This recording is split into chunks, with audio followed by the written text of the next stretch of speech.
I'm Norman Foster, a British architect. I'm Wang Shu, a Chinese architect.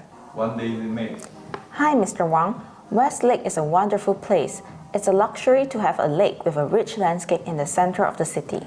Yes, Mr. Foster, let's walk and talk, and I will tell you about the history of planning of West Lake. Okay, Mr. Wang, I'm a good listener. Before 1911, there was still a last emperor of China at that time, Aisingoro Pui. It was still the Qing dynasty of China. This lake which you were facing, this area was originally a camp for the royal army. The whole lake is located in the western part of the Hangzhou and is not surrounded by the city.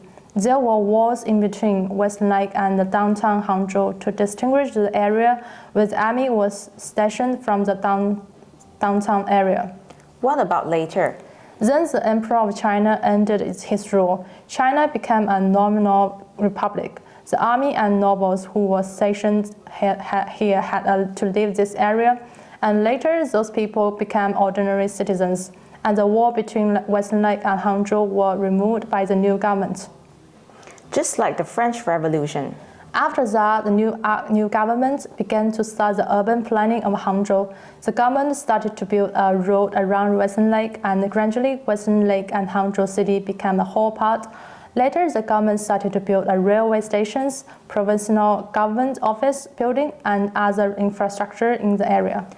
I feel that the story will not go smoothly like this. What happened after that? Later, this government changed serious times, and finally the Chinese Communist Party take power. During the Great Leap Forward, the ecology of West Lake was destroyed. Farmers around the lake began to surround it to make fields, and the lake kept shrinking. It was until 20 years ago that the situation was completely improved. In order to protect the ecology and the urban landscape, this area regained and to important and slowly become what you are seeing now. It seems to be an urban story about politics and planning. Besides being a nice landscape, is there anything else that makes West Lake unique? It's also a dual natural and cultural heritage site recognized by the United Nations. There are actually a lot of interesting stories around the whole Western Lake. To make a simple analogy, Western Lake is the Mount St. Michael of China.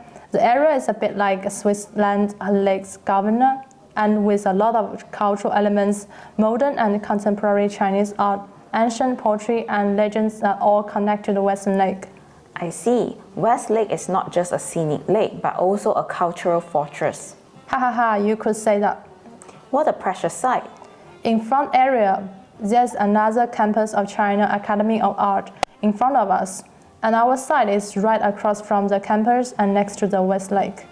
Let me think about the 5 structures you gave me. First of all, structurally, I should use some traditional building techniques. The facade is a bit of an improvised expression. The roof is a landscape that can interact with visitors. To have a lakeside museum with a complex circulation, am I right? Yes, preciously sized. Please check it. Okay, Mr. Wang, I'll show you some results next week. Okay, then we'll meet next week and talk again.